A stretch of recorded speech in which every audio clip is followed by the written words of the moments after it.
نہیں ہے، اور جس کمپنی کا سیٹ ہے وہ اسی بوسٹر سے وہی استفادہ کرتا ہے، دوسری کمپنی کا سیٹ استفادہ. مگر یہ ان کا دل اتنا کشادہ، ان کا مشرب اتنا وسیع، ان کے پاس اپنا آئے یا غیر آئے، دوست آئے یا دشمن آئے، یہ زندگی میں اس طرح سے رہنمائی کرتے ہیں، دنیا سے جانے کے بعد بھی ایسے ہی کرتے ہیں. اس لیے ولی کی پہچان کیا ہے؟ ولی کی پہچان یہ ہے کہ النصیحۃ مع العداوہ، جو شخص کسی کے ساتھ اپنے دشمن کے لیے بھی خیر خواہ کا جذبہ نہ رکھتا وہ ولی نہیں ہو سکتا. والایثار مع الحاجہ، خود حاجت مند ہو تو جب تک دوسرے کی ضرورت کو اپنی ضرورت ترجیح نہ دے وہ آدمی کبھی ولی نہیں ہو سکتا. اسی طرح سے ان کی جو موبائل سروس کو اگر آپ سامنے رکھیں، ان کی سروس ایسی ہے جو ان کے کمپنی میں رجسٹرڈ ہے وہ بھی فیض اٹھا سکتا ہے، جو نہیں ہے وہ بھی اٹھا سکتا ہے. کیا مراد ہوئی؟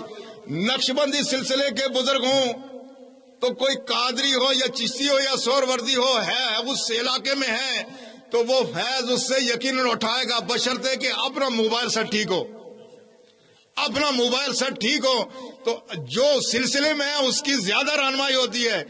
اب جو سبب کے سلسلوں میں وابستہ ہو جاتے ہیں، پتہ چلتا ہے وابستہ ہونے کے بعد مسلسل آدمی کی رہنمائی ہو رہی ہوتی ہے. مرشد خواہ قریب ہو یا دور ہو، عالم ظاہر میں ہو یا عالم برزخ میں ہو، وہ رہنمائی مسلسل کرتا ہے.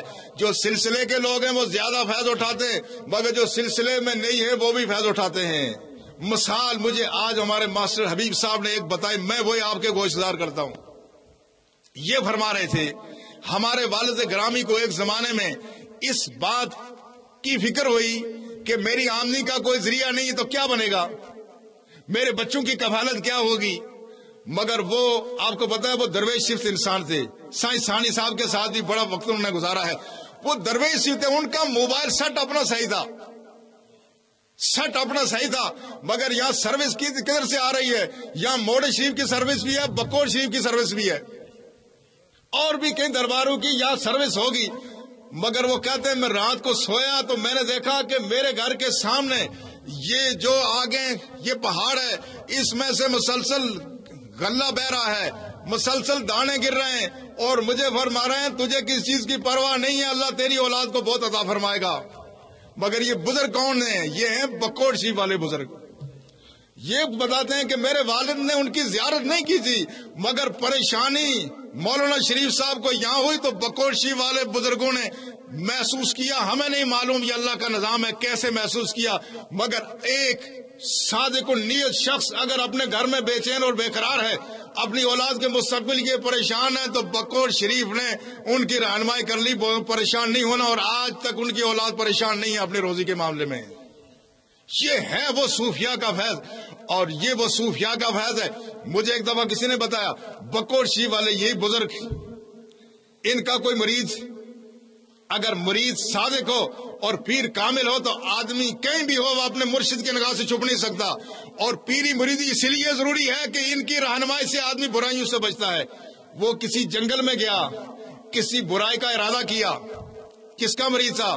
پیر فقیر اللہ صاحب بکوڑی رحمت اللہ علیہ کا، ان کا مریض تھا. اور وہاں جنگل میں جا کے کسی گناہ کا ارادہ کیا. جب آگے بڑھا تو دیکھا کہ پیر صاحب گھاس کاٹ رہے ہیں، پیر صاحب گھاس کاٹ رہے ہیں. دیکھ کر کے وہاں سے بھاگا، وہ پیر صاحب یہاں کیسے آگے؟ خیر وہاں سے بھاگا، اس کو تو پھر گناہ کا خیال بھی نہیں آیا، پریشان ہو گیا. سال جب گزرا تو عرسوں پر گیا. جب عرس پر حاضر ہوا تو پیر صاحب نے کہا وہ سنگیا ماں کو مڑ مڑ کے کہا نہیں کٹیا جاتا، سنگیا ماں کو مڑ مڑ کے کہا نہیں کٹیا جاتا، اگر ہوں نے ارادہ کیتے تو ماریا جا سے. اس وقت اس کی آنکھیں کھلی کہ ہاں وہ کیا بات تھی. مرشد کامل ہو تو وہ بیٹھا کسی مقام پر ہو، مریض صادق ہو اس کی رہنمائی وہ کرتا ہے. اور میرے دادا علیہ رحمہ کہتے ہیں میں بکوڑ شریف عرس میں گیا تو واپس آتے ہوئے ٹائی کے مقام پر مجھے نہیں معلوم شاید یہاں کا یہ راستہ ہو کہ مجھے رات کو بخار آ گیا تو پیر فقیر اللہ صاحب بکوٹی خواہ میں اور کہا وہ کہنا کیا سنگیا جلدی کر پہنچ جاؤ، مورخہ بخار ہے 22 دن تو پہلے نہیں اترنا. مگر وہ سچائی والے لوگ تھے. اگر وہ آج کا زمانہ ہوتا تو کہتے یار یہ کیا شرک ہو رہا ہے، یہ شیطانی وسوسہ ہے، آج یہی ہوتا ہے۔ آج عجیب و غریب لوگوں نے اپنا فلسفے گڑھ رکھے، وہ سچی نیت سے آئے تھے تو وہ دوسرے دن جس طرح بھی ہوا گھر پہنچ گئے، انتظار کرتے رہے، 22 دن گزرے تو اس کے بعد ان کا بخار ٹوٹ گیا۔ یہ لوگ عالم برزخ میں جانے کے باوجود بھی عالم دنیا میں لوگوں کی رہنمائی کرتے ہیں، بشرطے کہ آدمی کی توجہ اس طرف ہو۔ یہ وہ لوگ ہیں جن کی ڈیوٹیاں اللہ نے لگائی ہوئی ہیں، جہاں ہمارے لا اور لشکر یہ بے بس ہو جاتے ہیں، انہوں نے وہاں آگے بڑھ کے اللہ ولی الذین آمنوا، یہ ولی کس معنی میں ہیں؟ یہ اللہ کے دین کے حامی ہیں، اللہ کے دین کے مددگار ہیں۔ جب ہماری فوجیں اور ہمارے لشکر بے بس ہو جاتے ہیں اس وقت یہ میدان عمل میں آتے ہیں۔ آپ نے سنا ہلاکو خان نے، چنگیز خان نے بغداد میں کیا نہیں کیا، بغداد کی اینٹ سے اینٹ بجا دی، اور اس کا آگے پوتا تھا ہلاکو خان کا بیٹا تیگودار خان۔ تیگودار خان یہ بھی بہت ظالم تھا، اس نے بھی لاکھوں مسلمانوں کو قتل کیا۔ جب مسلمان سیاسی لحاظ سے بالکل مغلوب ہو گئے اور کسی کی جرت نہیں ہو رہی تھی کہ اس فتنے کو چیلنج کریں، ایک خراسانی بزرگ سلسلہ قادریہ کے بزرگ تھے، یہ شخص شکار کے لیے گیا ہوا تھا، وہ آ کے اس کے محل کے سامنے بیٹھ گئے۔ جب یہ واپس آیا لاؤ لشکر کے ساتھ کتے بھی ہیں، دیکھا ایک درویش بیٹھا ہوا ہے تو مذاق کے طور پہ کہا یہ بتا تیری داڑھی اچھی ہے یا میرے کتے کی دم اچھی ہے؟ اب اگر ہم جیسا کوئی شخص ہوتا تو بکھر جاتا، ناراض ہوتا۔ انہوں نے کہا کہ اگر تیرا کتا تیرا وفادار ہے تو اگر میں اپنے رب کا وفادار ہوں تو میری داڑھی تیرے کتے کی دم سے اچھی ہے، ورنہ اگر تیرا کتا تیرے لیے شکار کرتا ہے، تیرا وفادار ہے، تو تیرے کتے کی دم میری داڑھی سے اچھی ہے۔ اس بات کا اس کے دل پہ بڑا اثر ہوا، کہا چلو محل میں اندر چلو۔ گئے اور اس پر انہوں نے دین کی محنت شروع کر دی، دین کی محنت شروع کی، کرتے کرتے کرتے کرتے وہ اس بات پر آمادہ ہو گیا کہ میں مسلمان ہو جاؤں گا۔ لیکن کہاں ابھی آپ تشریف لے جائیں واپس، چونکہ ہمارے حالات اچھے نہیں ہیں، میرے جو یہاں سردار ہیں اگر میں نے اس بات کا اظہار کیا یہ بغاوت کر جائیں گے، آپ واپس چلے جائیں میں مسلمان ہو جاؤں گا۔ یہ واپس تشریف لے گئے، بیمار ہو گئے اور جب وقت نزع آیا، اب اولیاء میں اور ہم میں فرق کیا ہے؟ ہمیں اگر آخری وقت آئے تو ہمیں کس کی فکر ہوتی ہے؟ بیٹوں کے بلا کے کہیں گے دیکھنا میری فلاں جائیداد کا خیال رکھنا، فلاں کا خیال رکھنا، فلاں جگہ اتنے پیسے ہیں، فلاں جگہ یہ ہے، فلاں جگہ یہ ہے۔ اس اللہ کے یہ ولی اس معنی میں یہ اللہ کے دین کے مددگار ہیں، ان کو کچھ نہیں یاد رکھا۔ ہاں میں مر جاؤں، میرے بعد جا کے تیگودار خان کو وعدہ یاد دلانا، اس نے وعدہ کیا تھا کہ میں مسلمان ہو جاؤں گا۔ یہ ہیں اللہ کے ولی، اور اللہ ان کا ولی ہے چونکہ یہ اللہ کے دین کے مددگار ہیں۔ انہیں اپنے اولاد کی بھی فکر نہیں ہے، انہیں مال و اسباب کی فکر نہیں ہے، کاروبار کی فکر نہیں ہے، انہیں دین کی فکر ہے۔ اس کے بعد ان کے بیٹے گئے اور جانے کے بعد تیگودار خان کو وعدہ یاد دلایا کہ میرے والد سے تم نے وعدہ کیا تھا، اور وہ دنیا سے تشریف لے گئے، وہ یہ وعدہ کر گئے۔ اس نے کہا بات یہ ہے میں تو مسلمان ہونے کے لیے تیار ہوں، میں نے اپنے جتنے سردار ہیں ان میں سب کو تیار کر لیا، مگر ایک نہیں مان رہا ہے، ایک سردار نہیں مانتا۔ وہ کہتا ہے کہ میں اس وقت مسلمان ہوں گا جب وہ مسلمانوں کا مبلغ، مسلمانوں کا صوفی میرے پہلوان سے کشتی کرے گا، اور اگر اس نے میرے پہلوان کو پچھاڑ دیا تو میں مسلمان ہو جاؤں گا، ورنہ مسلمان نہیں ہوتا۔ اب تیگودار خان کو پتا تھا وہ دیو ہیکل پہلوان، اس کے سامنے یہ درویش یہ کیا کشتی لڑتا، وہ کوشش کر رہا تھا کہ یہ کشتی نہ ہی ہو، مگر اللہ کے رسول کے اس ولی نے، اللہ کے رسول کے دین کے مددگار نے کشتی کرنا قبول کر لیا، چونکہ یہ اللہ کے رسول نے بھی تو ایسے کیا تھا۔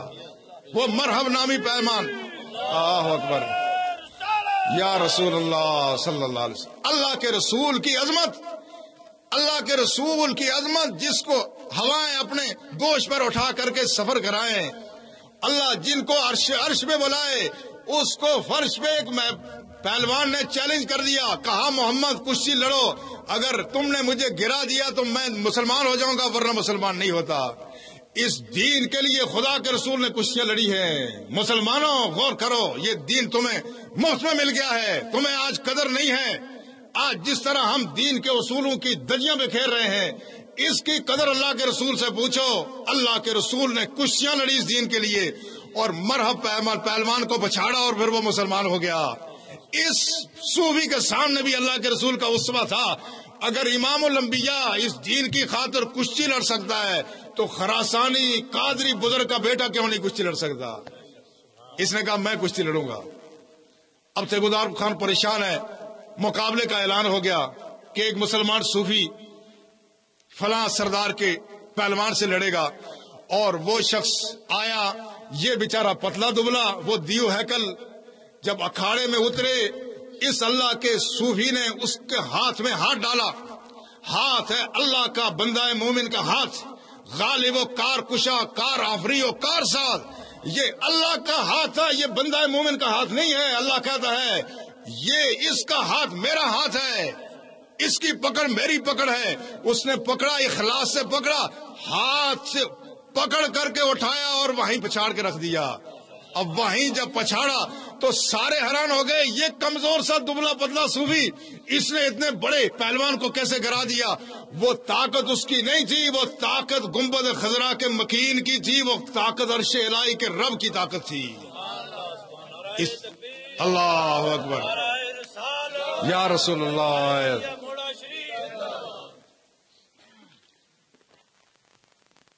اس لیے اقبال نے کہا عیاں ہے یہ شورش تاتار کے افسانے سے، پاسماں مل گئے کعبے کو صنم خانے سے۔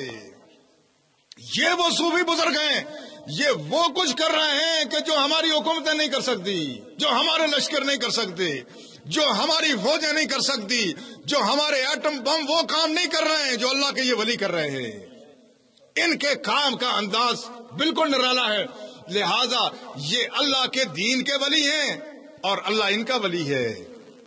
یہ دنیا سے تشریف لے جائیں، ان کے نام کو خدا نے باقی رکھنا ہے، ان کے ذکر کو خدا نے باقی رکھنا ہے، اور جو لوگ اس سلسلے سے وابستہ ہیں انہیں چاہیے کہ وہ اپنے آئینے کو صاف رکھیں، اپنے آئینے کو صاف رکھیں۔ اپنے آئینے کو صاف رکھیں گے انشاءاللہ یہ رہنمائی کرتے رہیں گے، اور ان کی رہنمائی کا سلسلہ جاری و ساری ہے۔ یہ شرق و غرب میں، یہ روحانیت میں کوئی قرب اور بعد کی بات نہیں ہے، روحانیت میں کوئی قرب اور بعد کی بات نہیں ہے۔ یہ جو ہمارا انرجی کا سسٹم ہے، کہتے ہیں اس انرجی میں بھی قرب و بعد کی بات نہیں ہے۔ آپ کا موبائل سیٹ آج کہاں کی کال سنتا ہے؟ دنیا کے آسٹریلیا سے لے کے کینیڈا اور امریکہ تک آپ کا موبائل سیٹ یہ سنتا ہے یا نہیں سنتا؟ کوئی قرب و دور کی بات ہے، منگ سے ہو کے فون کریں تو بھی اسی اتنی دیر میں، اور امریکہ کے کسی کونے سے کال کریں تو پھر بھی بات اتنی دیر میں پہنچتی ہے یا نہیں پہنچتی؟ یہ تو انرجی ہے، مگر یہ تو انسانوں کی پیدا کی انرجی ہے۔ وہ جو رب کی ایمان کی انرجی حیات، وہ جو نور ہے، اس کی رفتار کا کوئی اندازہ نہیں کر سکتا، اس کی رفتار کا کوئی اندازہ نہیں کر سکتا۔ لہذا ضرورت اس امر کی ہے کہ ہم متوجہ اللہ رہیں، متوجہ اللہ رہ کے ان بزرگان دین کے ساتھ اپنا تعلق قائم رکھیں گے تو یہ بر وقت تشخیص بھی ہوتی ہے، بر وقت علاج بھی ہوتا ہے، بر وقت تشخیص ہوتی ہے، بر وقت علاج ہوتا ہے۔ اور میں نوجوانوں کو بالخصوص یہ عرض کرنا چاہتا ہوں، جس دور میں ہم رہے وہ دور پھر بھی بہتر تھا، ہمارے بزرگ رہے وہ دور اور اچھا تھا، اور اب جو دور آ گیا ہے یہ فتنے کا دور ہے، یہ خرابی کا دور ہے، یہ ہر طرح کی آزمائش کا۔ آپ بچوں کا ایمان خطرے میں ہے، اس ایمان کو بچانے کے لیے ضروری ہے کہ اللہ والوں سے اپنا تعلق قائم کر لیں، اللہ والوں سے تعلق قائم کریں، تاکہ بر وقت آپ کی تشخیص بھی ہو، بر وقت آپ کا علاج بھی ہو۔ اگر آپ اس طرح سے کریں گے آپ کی رہنمائی بھی ہوگی، اور اللہ آپ کو زمانے کی آزمائشوں سے محفوظ و معمول بھی فرمائے گا۔ اگر ایسا نہیں ہوا تو پھر اس کا نتیجہ کیا ہوگا کہ ہم کسی بھی وقت کسی فتنے کا شکار ہو سکتے ہیں، کسی وقت بھی کسی فتنے کا شکار ہو سکتے ہیں، اور جب ہمارا تقوی کمزور ہوگا اس وقت ہمارا ایمان وہ بھی غیر محفوظ ہو جائے گا۔ تقوی کو مضبوط رکھنے کی ضرورت ہے۔ یہ تقوی اہل اللہ کی صحبتوں سے مضبوط ہوتا ہے، اہل اللہ کی مجالس سے مضبوط ہوتا ہے، اہل اللہ کی رفاقتوں سے، اہل اللہ کی نسبتوں سے مضبوط ہوتا ہے۔ لہذا اپنے تقوی کو مضبوط رکھنے کی ضرورت ہے تاکہ ہم سب کا خاتمہ بالخیر ہو۔ لہذا اہل اللہ اللہ ولی الذین آمنوا، اللہ ولی ہے ایمان والوں کا، یخرج من الظلمات الی النور، ان کو تاریکیوں سے نکال کر کے روشنیوں میں لے جاتا ہے۔ والذین کفروا اولیاءہم الطاغوت، کافروں کے دوست طاغوت ہیں، وہ ان کو روشنیوں سے نکال کر کے اندھیروں میں لے جا رہے ہیں۔ آپ لوگ خوش نصیب ہیں کہ اس سرزمین پر اہل اللہ کی نظر رہی ہے، مگر فیض کے لیے ضروری ہے کہ آدمی اپنا حصہ بھی ڈالے، اپنا حصہ ڈالیں۔ فیض کے لیے ضرورت ہے اپنا حصہ ڈالنے کی، جو آدمی اپنا حصہ نہ ڈالے وہ پھر فیض نہیں پا سکتا۔ اس لیے رسول اللہ صلی اللہ علیہ وسلم نے کثرت سے سجدوں کا حکم دیا ہے، نمازوں کا۔